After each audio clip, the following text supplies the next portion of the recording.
రాజకీయ కక్షతోనే కేసీఆర్ కు నోటీసులు అంతా బాగానే ఉన్నది కానీ చిల్లర రాజకీయాలకు మన కవితకు కేర్ ఆఫ్ అడ్రస్. గతంలోనే చీప్ లిక్కర్ దందా చేసి 6 నెలలు జైలు పాలైన విషయం మనకు తెలుసు. ఇక్కడ ఏం చేసిందంటే పాపం ఈ చిన్నపిల్లలు, పాపం ఈ ఆడబిడ్డలు, పాపం వీళ్ళ వయసు ఎంత, వీళ్ళెంత, వీళ్ళ వయసు ఎంత చూడండి.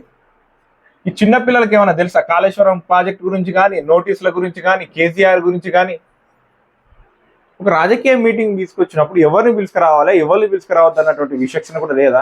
ఇంత పెద్ద జాగృతి, నువ్వు తెలంగాణను ఇంత బాగా జాగృతం చేసినటువంటి నీకు కార్యకర్తలు కరవైల్లా, 1000 కోట్ల డబ్బు సంపాదించిన తెలంగాణ పేరు చెప్పుకొని అడ్డం మీద కూలీలను పిలిచినా ఆ కుర్చీలు నిండేది కదా.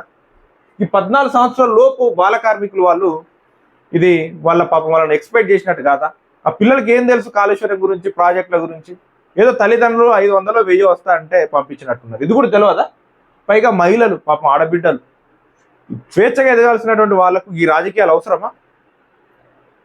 నేను తెలంగాణ ప్రభుత్వాన్ని లేదా తెలంగాణ పోలీసుల్ని నేను రిక్వెస్ట్ చేస్తా ఉందంటే దీన్ని సుమోటాగా తీసుకొని ఈ మీటింగ్ పెట్టినటువంటి కవితమ్మ మీద కేసు పెట్టి లోపడేయాలి. ఎందుకంటే చిన్నపిల్లలు, పాపం 14 సంవత్సరాల లోపు పిల్లలు బాల కార్మిక వ్యవస్థ చట్టాన్ని తుంగలో దొక్కి పాపం వాళ్ళకి ఈ మీటింగ్ ఇష్టం, వాళ్ళకి ఏమైనా ఇంట్రెస్ట్ ఉంటుందా? ఏదైనా ఈవెంటా, ఏదైనా ప్రోగ్రామా, ఏదైనా వాళ్ళని ఎంటర్టైన్ చేసేదా? రాజకీయ ప్రసంగాలు వాళ్ళకి అవసరమా?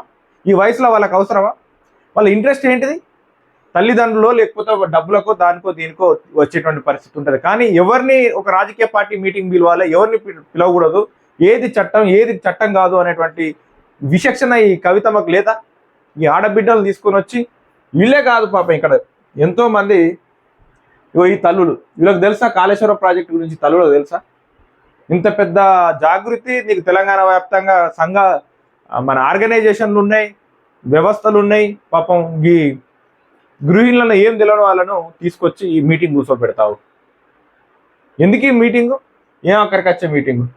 నేను తెలంగాణ పోలీసులు రిక్వెస్ట్ చేస్తా ఉన్నానంటే ఈ పసిపిల్లలను పాపం స్వేచ్ఛగా శారీరకంగా మానసికంగా వాళ్ళను స్వేచ్ఛగా ఎదగాల్సినటువంటి పిల్లలను ఇట్లాంటి అవసరాల కోసం వాళ్ళని ఎక్స్పెక్ట్ చేసినటువంటి కవితను బాల కార్మిక వ్యవస్థ చట్టం మీద కేసులు పెట్టి కఠినమైనటువంటి ఇంకొకసారి ఇట్లాంటి తప్పు జరగకుండా వాటిపైన శిక్షలు విధించాలని చెప్పేసి నేను తెలంగాణ ప్రభుత్వాన్ని, తెలంగాణ పోలీసులను వేడుకుంటా ఉన్నా.